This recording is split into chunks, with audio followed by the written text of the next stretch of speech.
have robots that are used out in the field to help people as they work or work alongside them, or free up people who are locked on tractor seats.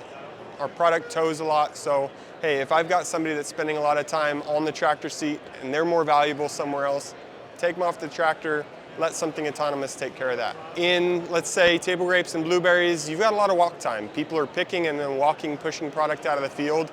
Let's replace that with something autonomous that can get that job done reliably. And then those people that are hard to find, use the people that are already there and give them something more valuable to work on. It's a huge objective to be more sustainable. If you can take a tractor off of a nursery site and replace it with something electric, right there you've already alleviated some of the carbon that you're putting back into the atmosphere. We have burros running up and down the rows spraying weeds.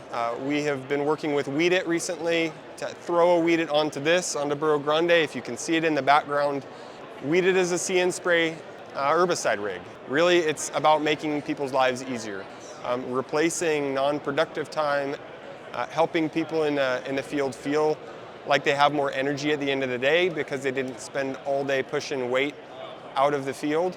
Those are really kind of some of the top things that started that journey for us. But one of the key ways that ag tech can support smaller scale farmers is to be cost effective, to make their product simple to use, simple to understand, and simple to implement. Bottom line.